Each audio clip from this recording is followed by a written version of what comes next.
Hello दोस्तों, नमस्कार। आप ये बताएं कि अगर पेंशन को कर मुक्त कर दिया जाए तो कितना अच्छा होगा। उम्मीद टेक्निकल चैनल के माध्यम से आज ये हम जानेंगे कि क्या पेंशन कर मुक्त हो सकता है या नहीं। खबर में बने रहे। खबर को कवर किया है हिंदुस्तान न्यूज़पेपर ने, और हिंदुस्तान न्यूज़पेपर के एक आर्टिकल में छापा गया है जिसमें साफ और स्पष्ट लिखा गया है। तो आइए दोस्तों, फटाफट से हम जान लेते हैं कि क्या पेंशन भी कर मुक्त हो सकता है, और पेंशन को कर मुक्त करे केंद्र सरकार, इस प्रकार से जो बोला जा रहा है या इस प्रकार की जो खबरें आ रही है उसमें कितने प्रतिशत की सच्चाई है। दोस्तों, सबसे पहले मैं आपको यहाँ बताना चाहता हूँ कि यह लखनऊ से खबर निकल के सामने आ रही है। राज्य कर्मचारी संयुक्त परिषद के अध्यक्ष JN तिवारी ने देश के वित्त मंत्री निर्मला सीतारमण को उनके आधिकारिक ईमेल आईडी पर एक पत्र लिखकर बजट में जनहित से संबंधित संशोधन करने का सुझाव भेजा था।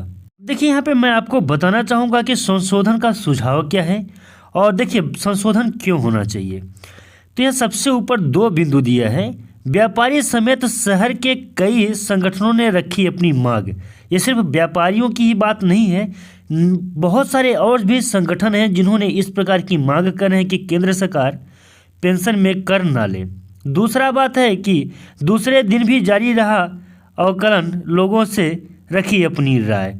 मुख्य सुझाव क्या है, उन पे भी कुछ बिंदु दिए हैं, उन बिंदुओं को भी हम आइए समझ लेते हैं।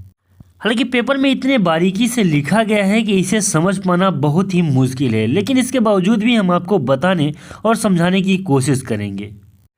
80C के अंतर्गत बजट सीमा बढ़ाने का दिया सुझाव, और साथ ही साथ वरिष्ठ नागरिकों के लिए बढ़ाई जाए, पेंशन पूरी तरह से कर मुक्त किया जाए, और साथ ही साथ न्यूनतम वेतन के आधार पर पेंशन भी दिया जाए। इस प्रकार के कुछ टॉपिक्स यहाँ पे रखे गए हैं। सुकन्या योजना में बीमा बदलाने का सुझाव भी दिया जाए। ये मुख्य रूप से समझ सकते हैं कि एक बड़ा सुझाव है। यहाँ भी आप देख सकते हैं दो बड़ी लाइनें हैं। पहला नंबर है ट्रांसपोर्टरों की मांगे बजट में नज़रअंदाज जो हुई हैं उसे नज़रअंदाज किया गया है। उसके ऊपर भी एक बड़ा जो है तो यहाँ पे हेडलाइन छापा गया, और साथ ही साथ में पुरानी पेंशन बहाली पर भी एकजुट होंगे।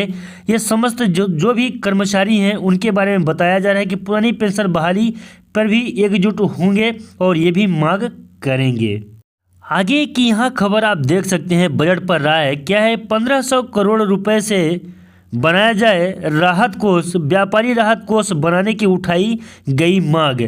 बहुत सारे ऐसे तमाम, अगर बजट से संबंधित हम जानकारी लेंगे या पेंशन से संबंधित जानकारी लेंगे तो बहुत सारे हेडलाइंस हैं जिसके ऊपर खबर देना, मतलब कि हमारे पास इतना समय नहीं हो पाता है कि सारे के सारे खबरों को मैं एक साथ आप लोगों को दिखा सकूं और आप लोगों तक पहुंचा सकूं। इसलिए जो बहुत ही महत्वपूर्ण खबर होता है पेंशन से जुड़ा हुआ, पेंशन से संबंधित, उस खबर को बखूबी अच्छे से हम चाहते हैं कि अपने चैनल के माध्यम से आपको हम दिखाएं। तो दोस्तों, अगर आप हमारे इस पेपर को पढ़ना चाहते हैं, जो संशोधन के सुझाव हैं, ये है मुख्य सुझाव जो दिया गया है, ट्रांसपोर्ट बजट, ये सारी चीज़ों को अगर आप पढ़ना चाहते हैं तो हमारे फेसबुक के पेज पे जाके वहाँ से भी आप पढ़ सकते हैं, या हमारे यूट्यूब के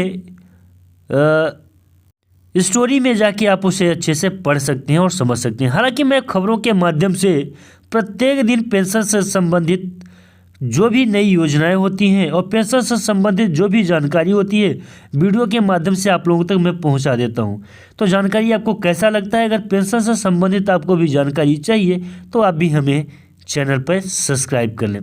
तो चलिए दोस्तों, मिलते हैं किसी नए वीडियो में और नए अपडेट में। तब तक के लिए नमस्कार, जय हिंद, जय भारत।